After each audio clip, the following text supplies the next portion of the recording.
Hi friends, what's about you. जैसे कि आज हमारा जो टॉपिक है वो ऑर्गेनोमेटेलिक कंपाउंड्स है। आज हम ब्रीफली डिस्कस करेंगे ऑर्गेनोमेटेलिक कंपाउंड्स। तो हम अपनी वीडियो शुरू करते हैं। ऑर्गेनोमेटेलिक कंपाउंड्स, जैसे कि नेम से ज़ाहिर है ऑर्गेनोमेटेलिक। हर टॉपिक है उसकी आधी कहानी उसके टॉपिक में छुपी होती है। यहाँ हमारे पास ऑर्गेनोमेटेलिक, ऑर्गेनो में हमारे पास कोई ऑर्गेनिक कंपाउंड में क्या होता है, कार्बन होता है, और मेटल मतलब मेटल। अब हमारे पास पीरियोडिक टेबल में कई तरह के मेटल है, वो भी हम डिस्कस करते हैं वो कौन सी मेटल होनी चाहिए। अब हमारे पास किसी भी अब इसकी डेफिनेशन देखते हैं। Central metal atom is linked directly with carbon atom of organic ligand. मतलब हमारे पास जो सेंट्रल मेटल एटम होता है वो लिंक्ड बनाए कार्बन के साथ, और वो हमारे पास जो ऑर्गेनिक जो लिगेंड होता है उसके बाद एटलीस्ट कार्बन तो होगा। अब जब लिगेंड ही ऑर्गेनिक है तो उसके बाद कार्बन होना चाहिए। जब कोई मेटल या फिर लिगेंड के साथ अटैच जो कार्बन होते हैं ये आपस में क्या बनाए, बॉन्ड बनाए, तो हम इसे क्या कहेंगे, ऑर्गेनोमेटेलिक कंपाउंड कहेंगे। अब हमारे पास ये कंपाउंड है वन और मोर मेटल टू कार्बन बॉन्ड। ये जो मेटल टू कार्बन बॉन्ड है ये एक भी हो सकता है, उससे ज़्यादा भी हो सकता है, लेकिन एक लास्ट एटलीस्ट वन होना चाहिए। अगर ये मेटल और कार्बन के दरमियान बॉन्ड नहीं होगा तो हम उसे ऑर्गेनोमेटेलिक कैसे कहेंगे। अब कुछ हमारे पास ऐसी एग्जांपल आती हैं जो हमारे पास ऑर्गेनोमेटेलिक नहीं होती। पहले जब हम उसको कैटलिस्ट के तौर पे यूज़ करते हैं तो उसमें एक ऐसा प्रोडक्ट बनता है वो ऑर्गेनोमेटेलिक कंपाउंड बनाते हैं, तो हम उसे ऑर्गेनोमेटेलिक कहते हैं। अब हम आगे देखते हैं हमारे पास द मेटल। जो हमारे पास सेंट्रल मेटल है तो वो किस तरह की होनी चाहिए, वो कौन सी मेटल होनी चाहिए। द मेटल एटम में बी ट्रांजिशन मेटल, कि इसमें कोई बॉन्डिंग नहीं है कि मेटल सिर्फ एक ही तरह के हो, वो कई तरह की हो सकती है। वो ट्रांजिशन मेटल भी हो सकती है, वो लेंथेनाइट भी हो सकती है, वो एक्टिनाइट भी हो सकती है, और हमारे पास जो मेन ग्रुप एलिमेंट है वो भी हो सकती है। जैसे कि हमारे पास अल्कली मेटल, अल्कलाइन मेटल है, वो भी हमारे पास क्या यूज़, वो ऑर्गेनोमेटेलिक के तौर पर यूज़ हो सकती है। और जो हमारे पास कुछ बॉर्डर लाइन मेटल्स हैं जैसे कि बिस्मिथ, सिलिकॉन, जर्मेनियम, आर्सेनिक, ये जो हमारे पास कुछ इस तरह से मेटल है हम इसे भी बॉर्डर लाइन मेटल कहते हैं। बॉर्डर लाइन ये भी हमारे पास ऑर्गेनोमेटेलिक के तौर पर यूज़ हो सकते हैं। अब बॉर्डर लाइन मेटल कौन सी होते हैं, ये बॉर्डर लाइन मेटल जो होती है वो इंटरमीडिएट होती है बिटवीन द मेटल और नॉन मेटल। अब जो बॉर्डर लाइन है ये होगा बिटवीन द मेटल और नॉन मेटल। अब हमारे पास पीरियोडिक टेबल में कितनी तरह के मेटल्स होते हैं, मेटल होती है, नॉन मेटल होते हैं, और मेटल लाइट होती है, और उसके अलावा एक बॉर्डर लाइन मेटल भी होती है जो क्या हमारे पास इनके दरमियान रिएक्ट करती है। इनकी प्रॉपर्टीज इंटरमीडिएट होती है between the metal and non metal. अब हमारे पास बॉर्डर लाइन और इसके अलावा हमारे पास कोई भी ऐसा कंपाउंड है जिसमें ऑर्गेनो बोरॉन हो, कार्बन और बोरान के दरमियान जो बॉन्ड हो, या ऑर्गेनो सिलिकॉन हो, यानी हमारे पास कार्बन और सिलिकॉन के दरमियान, या ऑर्गेनो आर्सेनिक, कार्बन और आर्सेनिक के दरमियान जो बॉन्ड हो, तो हम उससे भी क्या कहेंगे, ऑर्गेनोमेटेलिक ही कहेंगे। अब इसकी क्लासिफिकेशन करते हैं कि हमारे पास ऑर्गेनोमेटेलिक कंपाउंड कैसे होते हैं। क्लासिफिकेशन करते हैं। क्लासिफिकेशन बेस करेगी कि मेटल और कार्बन के दरमियान जो बॉन्ड है, जो हम क्लासिफिकेशन करने जा रही हैं बॉन्ड के बेस पे करने जा रही है कि कार्बन और बॉन्ड। अब हमारे पास 3 तरह के बॉन्ड होते हैं। आयनिक बॉन्ड होता है, कोवलेंट बॉन्ड होता है, और हमारे पास कोऑर्डिनेटिव बॉन्ड होता है। हमारे पास अब जो मेटल कार्बन बॉन्ड है वो भी इनमें से कोई एक ही बॉन्ड बनाते होंगे ना। अब हम देखते हैं कि आयनिक बॉन्ड, ये देखिए आयनिक ऑर्गेनोमेटेलिक कंपाउंड, मतलब हमारे पास ये जो, अब इसके भी आधी कहानी इसकी टॉपिक में छुपी है। अब ऑर्गेनोमेटेलिक मतलब कार्बन और मेटल के दरमियान जो बॉन्ड है वो कौन सा है, आयनिक होना चाहिए इसमें। अब they are given by the most electropositive element. अब हमने आयनिक बॉन्ड तो बनाया, या तो उसके एक कोई पॉजिटिव होगा और एक हमारे पास कोई का जैसे कि कार्बन नेगेटिव होगा, ये बॉन्ड बनेंगे तो हम उसे ऑर्गेनोमेटेलिक कहेंगे। अब हमारे पास जो यहाँ मेटल होनी चाहिए वो इलेक्ट्रो पॉजिटिव, मोर पॉजिटिव होने चाहिए, यानी उसकी पॉजिटिविटी ज़्यादा होनी चाहिए। जितने मेटल तो होती ही पॉजिटिव है, लेकिन कुछ मेटल्स जो मोर पॉजिटिव होंगे वो हमारे पास एनिक ऑर्गेनोमेटेलिक कंपाउंड बनाएंगे। और हमारे पास फर्स्ट और सेकंड ग्रुप एलिमेंट जो होते हैं वो मोर इलेक्ट्रोपॉजिटिव होते हैं, वो क्या बनाते हैं, वो एनिक बॉन्ड ही बनाते हैं। जैसे कि हमने कहा है कि हमारे पास जो ऑर्गेनोमेटेलिक कंपाउंड जो एनिक बॉन्ड बना रहे हैं वो तो अल्कली या अल्कलाइन अर्थ मेटल होंगे, क्योंकि ये मोर इलेक्ट्रोपॉजिटिव होती हैं। तो हमारे पास इनके जो आयन होंगे वो मोर इलेक्ट्रोपॉजिटिव होंगे। तो हमने वैसे एनिक बॉन्ड बनता ही है between the positive and negative atom, कोई पॉजिटिव होगा, कोई positive ion and negative ion. जैसे कि हमारे पास सोडियम पॉजिटिव है, क्लोरीन नेगेटिव है, तो इनके दरमियान जो बॉन्ड बनता है हम उसे क्या कहते हैं, एनिक बॉन्ड। इस तरह हमारे पास कोई मेटल होगी, उसके दरमियान कोई पॉजिटिव होगा और कार्बन उसके बाद नेगेटिव होगा, तो क्या बना देंगे, आयनिक ऑर्गेनोमेटेलिक कंपाउंड बना देंगे। अब इसके एग्जाम्पल की तरफ चलते हैं। अब हमारे पास मैग्नीज, ये देखिए इसकी पॉजिटिव है ना, अब इसकी पॉजिटिविटी 2 है प्लस, इस मोर इलेक्ट्रोपॉजिटिव है, तो ये बॉन्ड बना रहा है कार्बन के साथ। ये हमारे पास कौन सा बॉन्ड होगा, वो आयनिक होगा। इस तरह हमारे पास लैंथेनाइट है, ये भी हम इसकी ऑक्सीडेशन स्टेट +3 है, ये भी बॉन्ड बना रहा है, तो इसका भी आयनिक बॉन्ड होगा।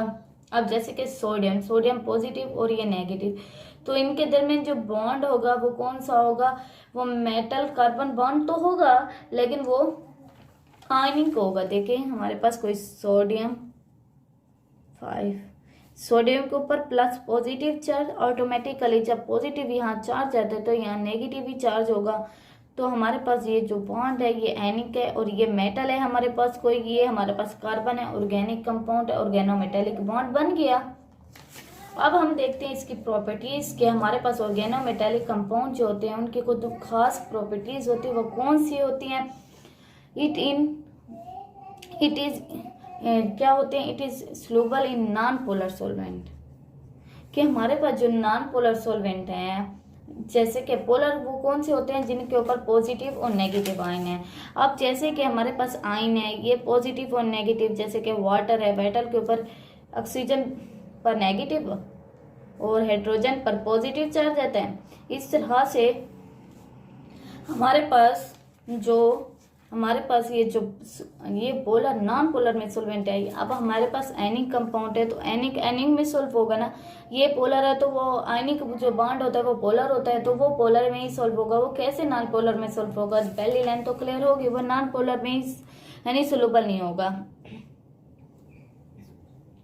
नहीं सॉरी वो नॉन पोलर सॉल्वेंट में इनसोल्यूबल होगा, इनसोल्यूबल होगा। मतलब हमारे पास पोलर है, वो नॉन पोलर में कैसे सोल्यूबल होगा, तो वो मतलब हमारे पास वो इनसोल्यूबल होगा, पोलर में सोल्यूबल और नॉन पोलर में insoluble.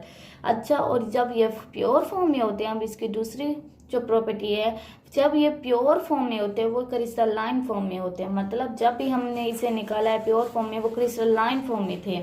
They are hydrolyse and are sensitive to oxygen. Hydrolyse मतलब हाइड्रोलाइज वाटर के साथ भी रिएक्ट करते हैं और ऑक्सीजन के साथ ये बहुत ज़्यादा सेंसिटिव है। मतलब ये कि जब ये सेंसिटिव है तो ऑक्सीजन के साथ जल्दी रिएक्ट कर देंगे, जब रिएक्ट कर देंगे तो ये अनस्टेबल होंगे इन्वायरमेंट में। मतलब हमारे पास इन्वायरमेंट में ऑक्सीजन मौजूद है और जब हमारे पास कोई ऑर्गेनोमेटेलिक इस इन्वायरमेंट में रखेंगे, वो ऑक्सीजन के साथ रिएक्ट करेगा तो वो हाईली अनस्टेबल होगा। Ionic organometallic of sodium, potassium, rubidium, caesium are insoluble. क्योंकि ये हमारे पास ये नॉन पोलर में इनसोल्यूबल ही होंगे। These are reactive and kinetically unstable। अब रिएक्टिव मतलब रिएक्टिव हमारे पास फौरन ही रिएक्शन शो कर रहे हैं ऑक्सीजन के साथ, जैसे कि हाइड्रोलाइसिस। और हमारे पास केमिकल जो रिएक्शन होते हैं वो अनस्टेबल शो करते हैं। रिएक्ट तो जल्दी कर देते हैं, जो हम केमिकल रिएक्शन के वहाँ पर वो अनस्टेबली शो करते हैं। They have larger cation and smaller A9, मतलब हमारे पास जो मेटल बॉन्ड होगा वो कोई मेटल जो होगी वो बड़ी होगी, जो हमारे पास आयनिक बॉन्ड होगा आयनाइन होगा वो स्मॉल होगा। कुछ इस तरह से बॉन्ड बनेंगे। जो ये वाला बॉन्ड है ये मेटल है, ये कार्बन के दरमियान ये वाला जो बॉन्ड होगा ये हम इसे कौन सा बॉन्ड कहेंगे, एनिक बॉन्ड कहेंगे। कुछ हमने एग्जांपल जो देखी जैसे कि मैग्नीज है, ये बहुत बड़ी मेटल है, इसका 4D 3D इसका शेल फिल हो रहा है, जबकि हमारे पास यहाँ जो कार्बन है वो उसका 2p कंप्लीट है, ऑलमोस्ट 2p वो कंप्लीट कर रहा है। ये देखिए ये मेटल इसका साइज बहुत बड़ा हो रहा है और इसका जो हमारे पास एनाइन है इसका साइज कम हो रहा है। और ये they are unstable in air, हमने अभी देखा कि ऑक्सीजन के साथ किस तरह रिएक्ट करते हैं और वो अनस्टेबल शो करते हैं इन्वायरमेंट में ऑक्सीजन में, और रीडली हाइड्रोलाइज, और ये हाइड्रोलाइजेशन भी शो करते हैं। जैसे कि हमारे पास ये कॉपर है, कॉपर एक मेटल है, फिर हमारे पास जो रिएक्ट करता है मेटल आयनिक ऑर्गेनोमेटेलिक वाटर के साथ, तो हमारे पास क्या बनेगा, कॉपर हाइड्रोजन प्लस है सोडियम हाइड्रोक्साइड। ये फौरन हाइड्रोलाइसिस शो करते हैं। अब इसके हम दूसरे, जैसे कि हमने आयनिक बॉन्ड देख लिया, अब कोवलेंट बॉन्ड देंगे कि वो कोवलेंट बॉन्ड जब ऑर्गेनोमेटेलिक में आएगा तो हम उसे कोवलेंट ऑर्गेनोमेटेलिक कहेंगे, और जो कोवलेंट ऑर्गेनोमेटेलिक है तो हम उसे अल्फा बॉन्डेड ऑर्गेनोमेटेलिक कहते हैं। कोवलेंट बॉन्ड जो होता है वो हमारे पास जो बॉन्ड शिफ्ट होता है इलेक्ट्रॉन की शिफ्टिंग की वजह से होता है, जबकि आयनिक बॉन्ड बनता है वो कंप्लीट शिफ्टिंग की वजह से होता है। जो कोवलेंट बॉन्ड होता है वो शेयरिंग की वजह से होता है। अब कोवलेंट बॉन्ड ऑर्गेनिक मेटेलिक, मतलब यहाँ जो हमारे पास कोवलेंट बॉन्ड है वो शेयरिंग, मतलब जो इलेक्ट्रॉन होंगे मेटल और कार्बन के दरमियान वो शेयर किए जा रहे होंगे। और यहाँ पर हमारे पास जो सिग्मा बॉन्ड, जो ये वाला बॉन्ड है हम इसे सिग्मा बॉन्ड इन ऑर्गेनोमेटेलिक भी कहते हैं। अब हम देखते हैं वो क्यों कहते हैं। हमारे पास जैसे कि ऑर्गेनोमेटेलिक, हमारे पास कोवलेंट ऑर्गेनोमेटेलिक या alpha bonding metallic compound are given by zinc, cadmium, mercury and metal of 13 and 14 group. हमारे पास जो कोवलेंट बॉन्ड शो करते हैं वो हमारे पास जिंक, कैडमियम, मरकरी शो करते हैं, जबकि हमने पिछले में देखा था आयनिक में कौन से शो कर रहे थे, अल्कली और अल्कलाइन अर्थ मेटल शो कर रहे थे, वो मोर इलेक्ट्रोपॉजिटिव थे। The organic part is bonded to sigma, मतलब हमारे पास जो कार्बन है, कार्बन के पास तो सिग्मा बॉन्ड है, जब इसके पास सिग्मा बॉन्ड होता है, जब इसका स्ट्रक्चर देखते हैं कार्बन का, तो कार्बन में एक सिग्मा बॉन्ड होता है, वो जो सिग्मा बॉन्ड होता है वो मेटल के साथ बनाती है, तो हम उसे कोवलेंट ऑर्गेनोमेटेलिक कहते हैं। अब the organic part is bonded to sigma by a 2 center to sigma electron covalent bond। ये कि हमारे पास जो कार्बन के पास 2 सिग्मा इलेक्ट्रॉन होते हैं वो मेटल को देकर वो उसके साथ क्या बना देती है, कोवलेंट बॉन्ड बना देती है। अब हम देखते हैं एग्जाम्पल में कौन से हमारे पास कोवलेंट बॉन्ड है, जैसे कि डाई एथाइल जिंक, फिर हम देखते हैं टेट्रा इथाइल लीड, फिर हम देखते हैं ट्राई मिथाइल गैलियम। अब हम इसको देख लेते हैं कि हमारे पास ये देखें इनके दरम्यान कोवलेंट बॉन्ड हैं। कोवलेंट बॉन्ड मतलब इलेक्ट्रॉन शेयर हुए हैं। यहाँ पहले हमने जो देखा था आयनिक में जो मेटल थी वो पहले आ रही थी पॉजिटिव आयन, जो उसका जो साइज था वो बड़ा था, और हमारे पास जो एनाइन था वो कम था, वो आगे आ रहे थे। लेकिन यहाँ मेटल लास्ट में आ रही है और इसका मेटल का जो साइज हो रहा है वो मेटल साइज क्या हो रहा है, स्मॉल हो रहा है।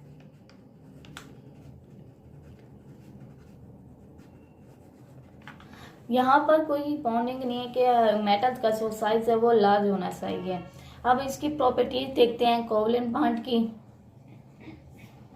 अब हमारे पास जैसे कि ये हमारे पास ऑर्गेनोमेटेलिक है या कोवलेंट ऑर्गेनोमेटेलिक है, is use as a anti knocking additive in petrol. ये एंटी नॉकिंग एजेंट के तौर पे यूज करते हैं पेट्रोल के अंदर, और mercury is use as a pollutant. ये हमारे पास अब पोल्यूशन बहुत ज़्यादा है इन्वायरमेंट में, तो हमारे पास जो मरकरी डाइमिथाइल है ये एंटी पोल्यूटेंट यूज होता है, मतलब पोल्यूशन के खिलाफ यूज किया जाता है और इसका बहुत ज़्यादा यूज है आजकल।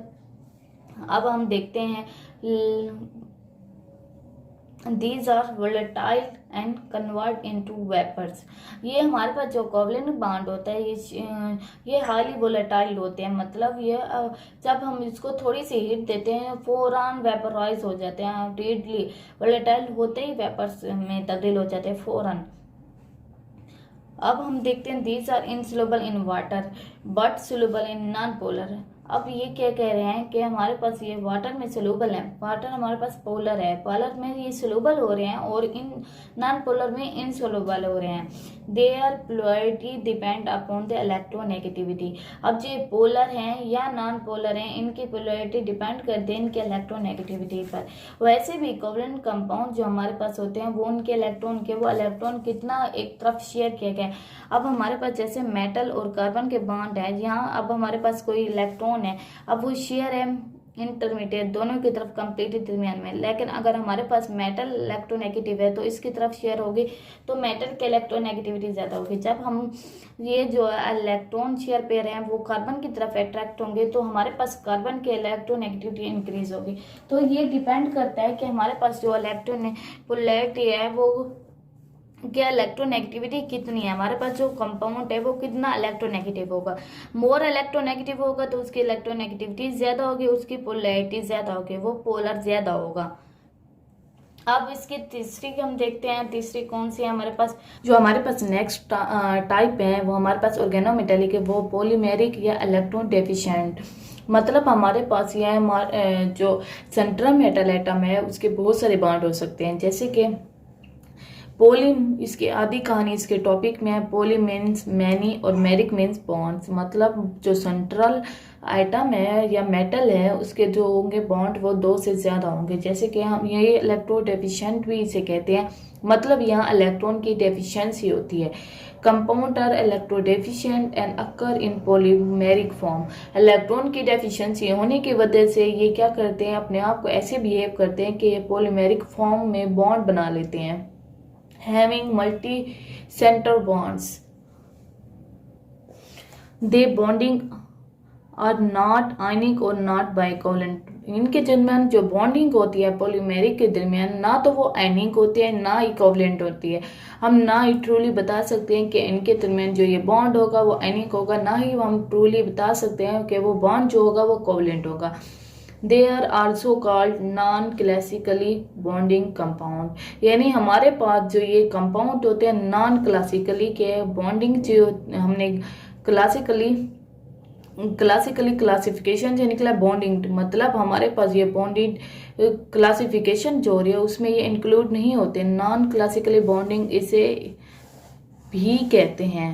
Polymeric is also called non-classically bonded. They are intermediate between the ionic bond and alkali metal or alpha bonded of silicon, lead वगैरह। ये कि हमारे पास जो ये इंटरमीडिएट जो बनते हैं इंटरमीडिएट नहीं बनता इसमें, जो हमारे पास आयनिक बॉन्ड होता है ये हमारे पास कोवलेंट बॉन्ड होता है, ये उनके दरमियान होते हैं और इनके बाद जो बॉन्ड होते हैं वो सिग्मा बॉन्डेड होते हैं। अब हम इसकी कंप्लीट डेफिनेशन की तरफ देखते हैं। तो carbon metal bond which can not explain on the basis of form of transition to electron to centre atom carbon and metal atom के हमारे पास ऑर्गेनोमेटेलिक कंपाउंड हैं जिसमें टू सेंटर होते हैं कि हमारे पास जो बॉन्ड हो दो से बना। जैसे कि हमारे पास ये एग्जांपल दी गई है मिसाल के तौर पर। अब ये हमारे पास एक मेटल है, ये दूसरी मेटल है, ये देखिए एक मेटल एक कार्बन के साथ बॉन्ड नहीं बना रही है, ये मेटल यहाँ से बॉन्ड बना रही है, यहाँ से बना रही है, यहाँ से बना रही है, यहाँ से। एक मेटल के टोटल 4 बॉन्ड हो गए और 4 ही बॉन्ड कौन से हो गए हमारे पास ऑर्गेनोमेटेलिक कार्बन वाले हो गए। ये देखिए कार्बन, इसका भी इस तरह से है हमारे पास क्या पॉलीमेरिक फॉर्म होंगे। इसके और एग्जांपल है लिथियम, मिथाइल, अल्मोनियम ट्राइमिथाइल, ये हमारे पास इसकी एग्जांपल है पॉलीमेरिक फॉर्म में। इसमें जो बॉन्ड होगा वो एक नहीं होगा, एक से ज़्यादा होंगे मेटल के दरमियान। वहाँ हमने पीछे देखा था आयनिक और कोवलेंट में वहाँ एक ही बॉन्ड आ रहा था, यहाँ पॉलीमेरिक फॉर्म में है तो यहाँ बॉन्ड बहुत सारे हैं। अब इसके हम देखते हैं फोर्थ हमारे पास क्लासिफिकेशन कि पाई बॉन्डेड ऑर्गेनोमेटेलिक या transition metal with pi bonded ligand के हमारे पास ये जो क्लासिफिकेशन हो रही है ये बेस करते हैं कि हमारे पास मेटल और लिगेंड के दरमियान जो बॉन्ड है वो पाई बॉन्डेड हो।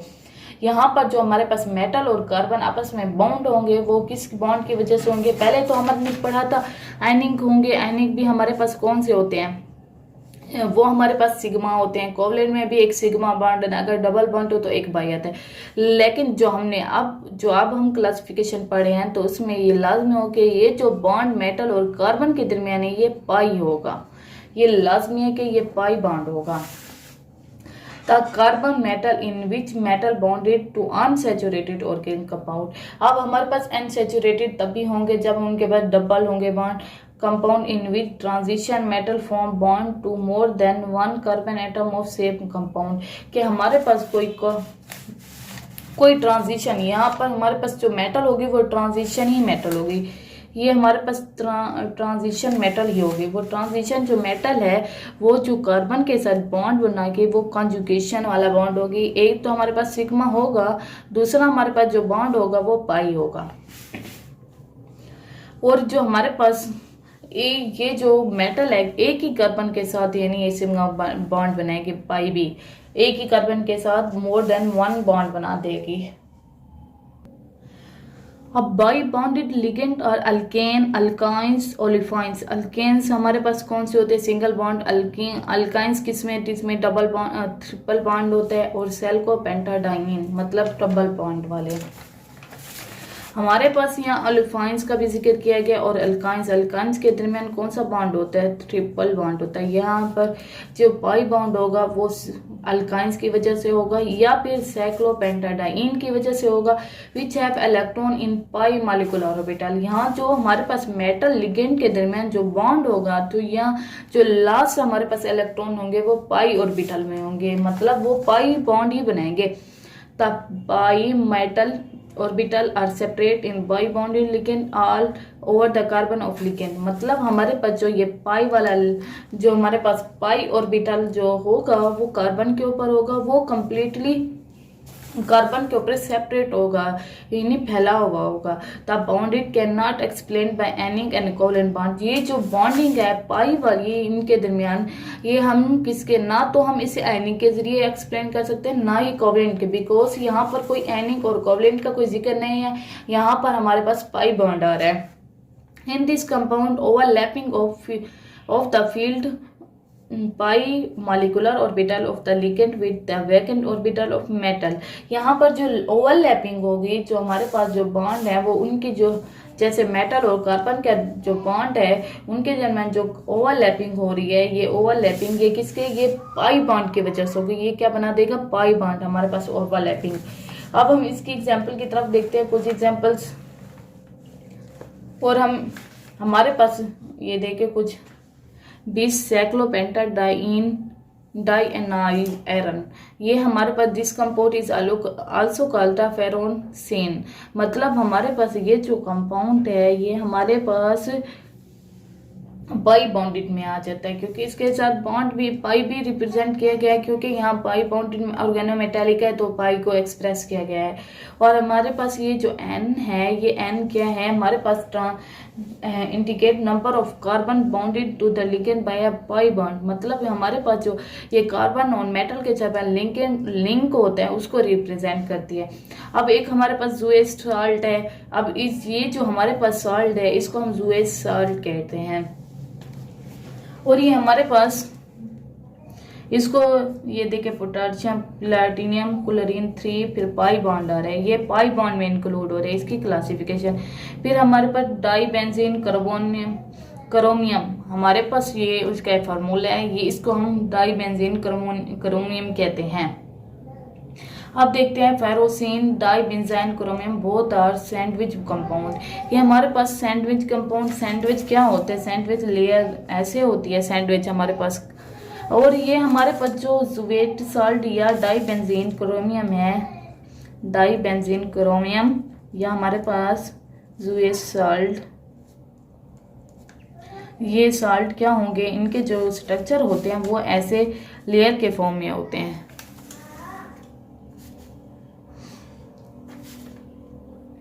अब हमारे पास फेरोस और हमारे पास जो एन है ये इसे हम ईटा कहते हैं। ये जो हमने यहाँ रिप्रेजेंट किया गया पीटा की जगह, ये हमारे पास पाई की जगह ये हमारे पास ईटा है, यो ग्रीक वर्ड है और ये हमें रिप्रेजेंट करता है कि carbon atom of ligand with transition metal. क्या हमारे पास जो कार्बन एटम है वो मेटल के साथ कितना ट्रांजिशन मेटल है उसके साथ कितना लिंक बना रही है। This is all about the organometallic compound and its classification. Thank you so much for watching. I hope आपको ये सारा समझ आया होगा। प्लीज़ चैनल को सब्सक्राइब करना ना भूलिएगा।